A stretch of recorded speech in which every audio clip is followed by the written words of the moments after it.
When I think about my family, my father, my mother, my siblings, my uncles, aunts, grandparents, we all grew up together in a small house. The place we lived was likely even smaller than where we are sitting now. There was no window, just a small door. That's where I was born, that's where I grew up.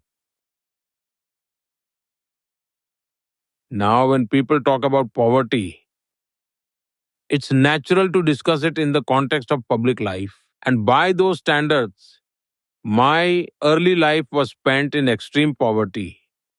But we never really felt the burden of poverty. You see, someone who is used to wearing fine shoes will feel their absence when they don't have them. But for us, we had never worn shoes in our lives. So, how would we even know that wearing shoes was a big deal? We weren't in a position to compare. That's just how we lived. Our mother worked incredibly hard. My father, too. He was extremely hardworking, and he was also extremely disciplined. Every morning around 4 or 4:30 a.m., he would leave the house, walk long distances, visit several temples, and then reach his shop. He wore traditional leather shoes, handmade in the village.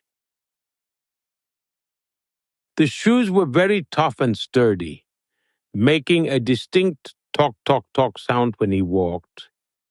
People in the village used to say that they could tell the time just by hearing his footsteps. Oh, yes, they would say, Mr. Damodar is on his way. Such was his discipline. He worked tirelessly, late into the night. Our mother, too, ensured that we never felt the struggles of our circumstances. But despite everything, these challenging circumstances of living in scarcity never left a mark on our minds. I remember in school, the idea of wearing shoes never even crossed my mind. One day, while I was on my way to school, I ran into my uncle on the way. He saw me and was surprised. Hey, you go to school like this, without shoes? So at that time, he bought me a pair of canvas shoes and made me wear them. Back then, they must have cost around 10 or 12 rupees. But here's the thing, they were white canvas shoes and they would quickly get stained. So what did I do?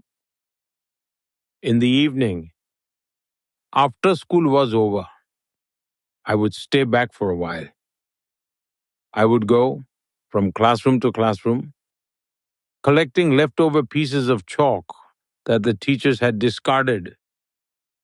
I would take the pieces of chalk home, soak them in water, mix them into a paste, and polish my canvas shoes with it, making them bright white again. For me, those shoes were a treasured possession, a symbol of great wealth. And I don't exactly know why. But from childhood, our mother was extremely particular about cleanliness. Perhaps that's where we inherited that habit too. Not sure how I picked up the habit of dressing neatly, but it's been there since childhood. Whatever I wore, I made sure it looked proper. Back then, as you can imagine, we didn't have any arrangements for ironing clothes.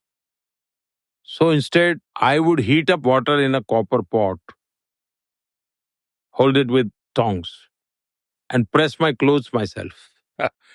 Then I'd head off to school. That's how I lived, and I found joy in it.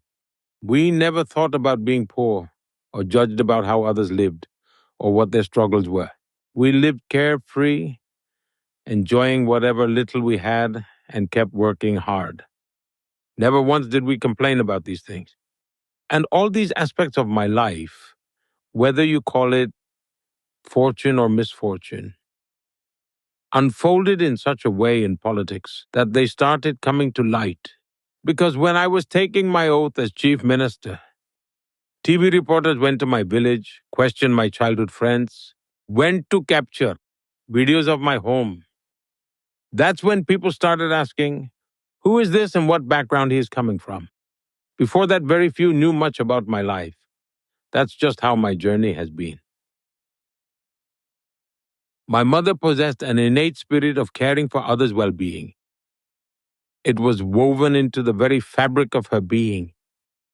She possessed knowledge of traditional remedies and healing practices and would treat children with these home remedies.